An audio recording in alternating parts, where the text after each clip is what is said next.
renewable energy customer is paying 32% more in 2026 versus what they paid just in 2022. So we did an analysis that over 20 years, their prices have been higher than inflation. And now over 4 years, when inflation's been high, they've also been higher than inflation. And then we're seeing that electricity and natural gas prices are big contributors to overall inflation, right? And then Wisconsinites are concerned about affordability. The most recent Marquette poll just came out about a week ago and said affordability and cost of living are either the number one, number two, or number three issue for all voters. And in fact, Marquette has done two polls about data centers, and the first one in October basically said, well, we know Wisconsin's purple, right? Ultimate purple, 51, 49, sometimes 50 and a half, 49, 49 and a half. So even last year, it was 55, 44 in October, with the costs of data centers outweighing the benefits. Fast forward to the more recent poll, I was stuck. I knew it would be bigger, but I didn't know it would be this much bigger. 70%, just 29% Wisconsinites now think that the costs outweigh the benefits. And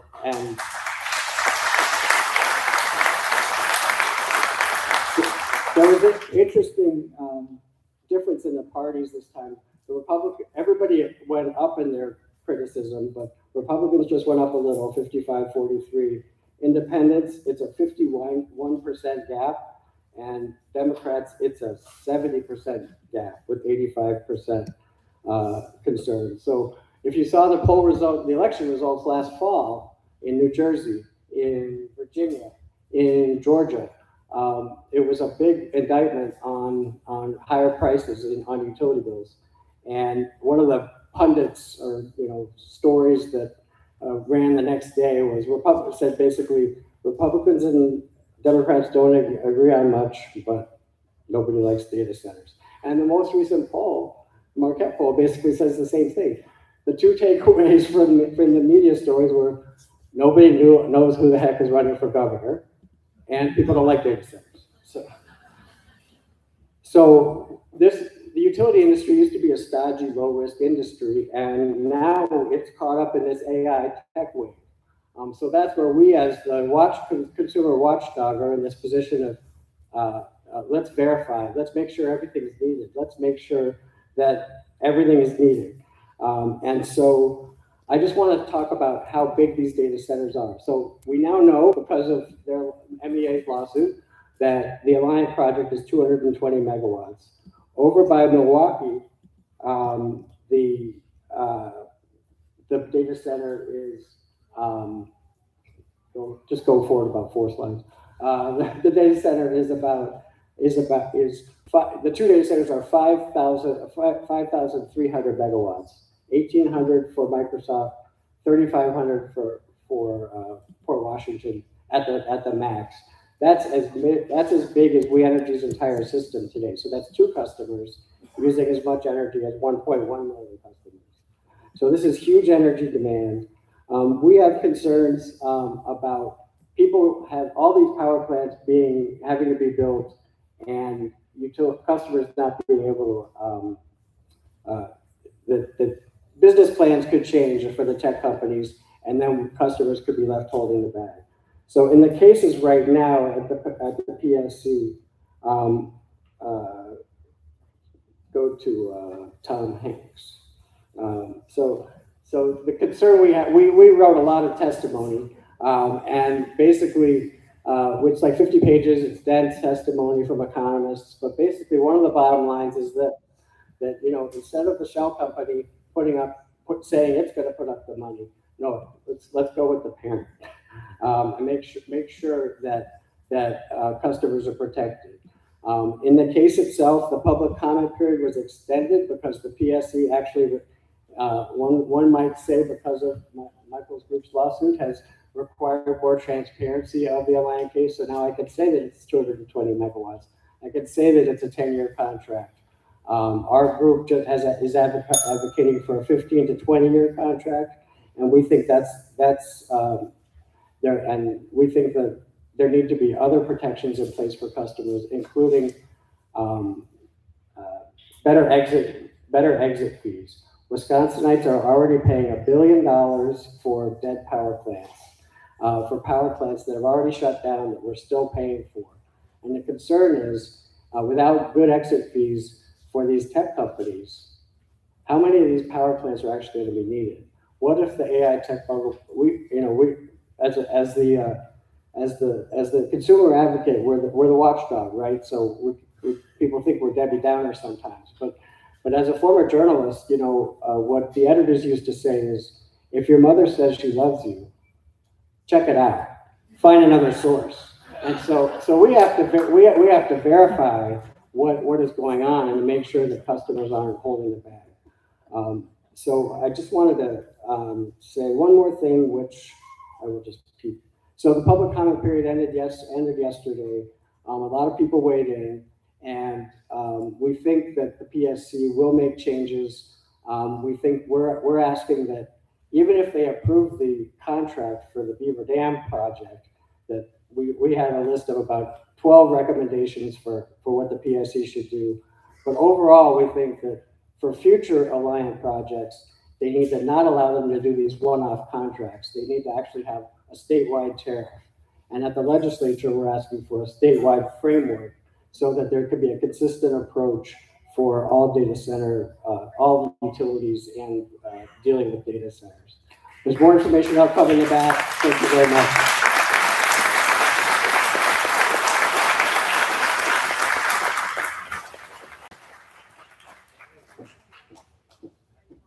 Right, how about that Tom, eh? Woo. I know, yay! Some of these people like Tom and Brittany and Michael, they're people that I know through the work that I do, which is why I'm here, and it's just really a privilege to know them and all the wonderful things that they're doing to try and help make our world a better place and fight for the little guy, right? Hey, yeah, by the way, so you guys had this data center project approved without your knowledge. How do you feel about Alliant wanting to raise your rates because of it? Yeah, I know. All right, it just keeps getting better. All right, so now we get to bring up a lovely person who I'm very happy to know, another one who I otherwise wouldn't know from this work. She's going to just keep piling on the good times with the health and environmental risks and lovely things. Prescott. Oh, I'm sorry. I have my order mixed up. Okay, just put a pin in that one. All right, then we'll reverse and back it up to Mr. Prescott Balch, who has been invaluable, not just in this community of Beaver Dam, but all over literally what's turning into the upper Midwest and like the whole Midwest region. He was just in a little town outside of St. Louis giving a presentation, and I like to call them his TID Talks. Yeah, that's right. I can be a little funny sometimes. Okay, so Prescott Balch is a retired technology executive living in Caledonia. He had a data center proposal land in his community in the summer of 2025 and has helped lead the effort to resist it. As a technology professional, he believes we need data centers, but that finding the right place for them is the challenge. Sharing his industry expertise, he has been traveling the upper Midwest trying to educate communities on the risks and to shine a more realistic light on the proclaimed benefits. Good decisions are well-informed decisions, especially decisions of this magnitude. Let me please bring to the stage a new trusted friend, Prescott Balch.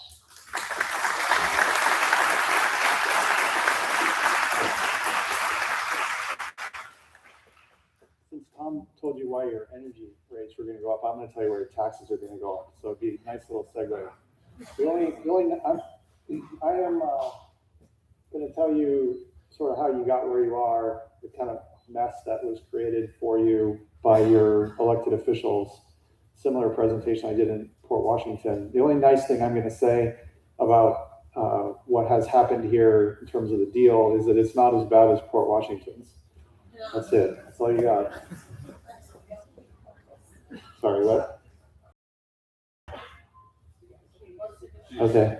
She's She's educating me. I should be good at this by now. All right, okay, that's who I am. I'm the kid who paid attention in math class. Next. I'm going to tell you why governments love these data center deals. They're not, the people signing these deals, the elected officials, are not stupid people. I'm convinced of that most of the time. But so they have a list of incentives that they're responding to that explain their behavior. And I'm going to walk you through that. So their local government needs money to provide services. That's not a surprise to anybody. There is, however, a state law, and I'll call it a very dumb state law, that says if a community wants to raise their tax levy, the total that they collect from you, that they have to have the new construction in order to justify it. If you're not building anything, the theory is you don't need more money. You don't need more police. You don't have more people if there's no construction going on. It's the proxy that they chose to determine how much you could raise taxes. So if that's the only variable that they can control, that's the one that they're going to chase. So give me some construction. We'll take anything. Doesn't matter. The state at the same time is saying, we want to do something because that's what politicians like to do, something, anything.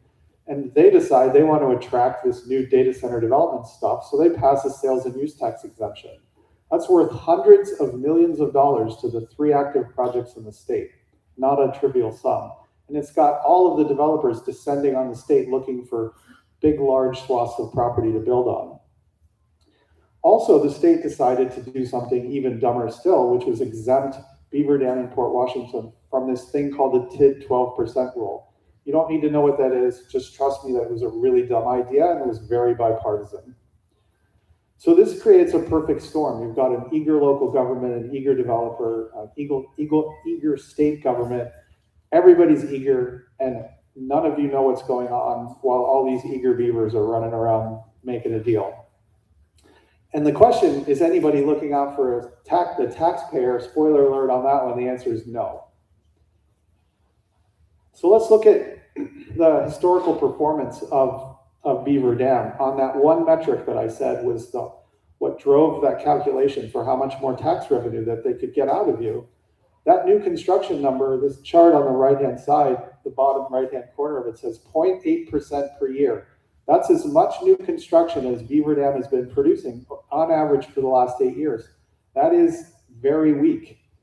And it's the metric the state uses. So what this slide is trying to tell you is your elected officials in the city are feeling the stress of inflation, which is going up by 31% in that same time period, but you're only increasing that new construction number and hence your tax levy by less than 1% per year over that time period.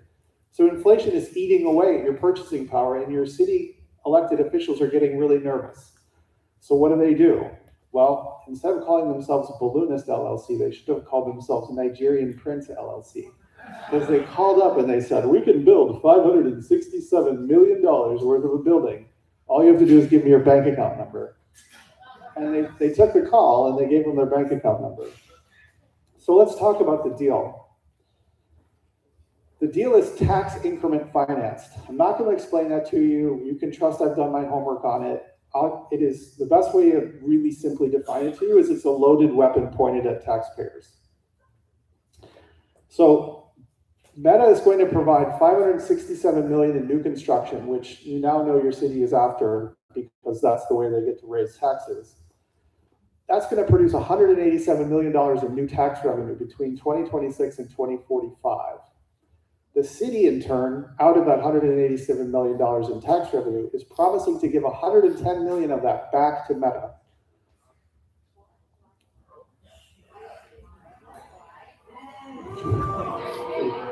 You want to know why?